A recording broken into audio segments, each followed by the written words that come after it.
నమస్తే, welcome to ANN news special drive. నేను Rajasekhar. Congress party అగ్రనేత రాహుల్ గాంధీ ఈరోజు సాయంత్రం హైదరాబాద్కు రాబోతున్నారు. రాష్ట్ర ప్రభుత్వం రేపటి నుంచి తెలంగాణలో ప్రారంభించబోతున్నటువంటి కులగణనపై ప్రజలు, మేధావులు, వివిధ సామాజిక వర్గాల వారి సలహాలు, సూచనలు స్వీకరించేందుకు ఆయన ఇక్కడికి రానున్నారు. ఇక పిసిసి ఆధ్వర్యంలో బోయినపల్లిలో గాంధీ ఐడియాలజీ సెంటర్లో నిర్వహిస్తున్నటువంటి మీటింగ్లో రాహుల్ పాల్గొంటారు. సాయంత్రం 4:45 ప్రత్యేక విమానంలో బేగంపేట ఎయిర్పోర్టుకు చేరుకొని 5 గంటలకు అక్కడి నుంచి రోడ్డు మార్గం ద్వారా 5:20 బోయినపల్లిలోని గాంధీ ఐడియాలజీ సెంటర్కు రాహుల్ వెళ్ళనున్నారు. సాయంత్రం 5:30 కులగన్నపై నిర్వహించే సమావేశంలో రాహుల్ పాల్గొంటారు.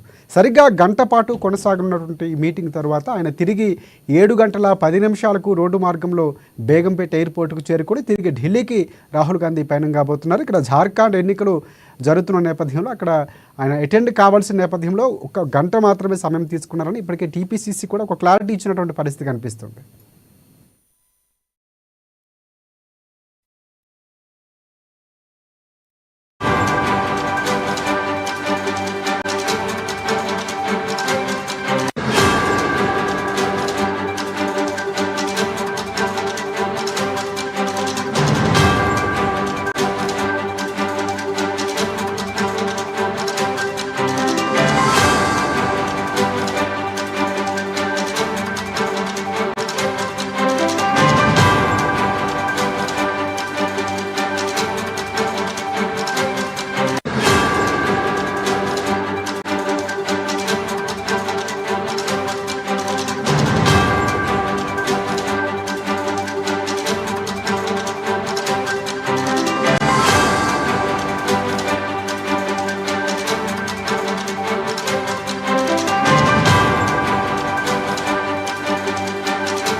అయితే ఈ ప్రోగ్రాంకు సంబంధించిన లైవ్ సిగ్నల్స్ యొక్క లింక్ను తెలంగాణ కాంగ్రెస్ పార్టీ తరఫున మీడియాకు అందుబాటులో ఉంచుతామని గాంధీ భవన్ వర్గాలు ఇప్పటికే తెలిపాయి. కాగా ఈ మీటింగ్లో CM Revanth Reddy, PCC chief Mahesh Kumar Goud, మంత్రులు, పార్టీ ఎమ్మెల్యేలు, ఎమ్మెల్సీలు, ఎంపీలు, వివిధ రాష్ట్ర స్థాయి కార్పొరేషన్ చైర్మన్లు, డీసీసీ అధ్యక్షులు కూడా ప్రధానంగా పాల్గొంటారు.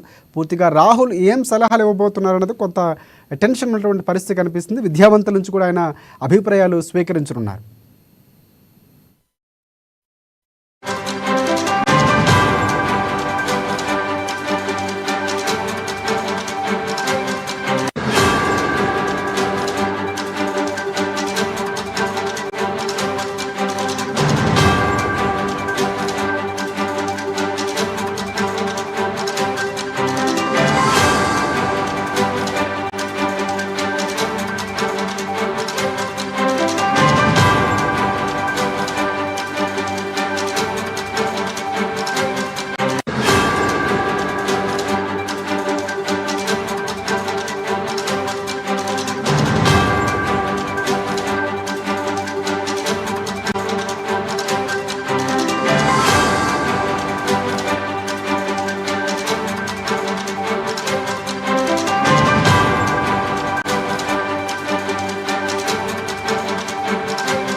రైట్. కాంగ్రెస్ పార్టీ అగ్రనేత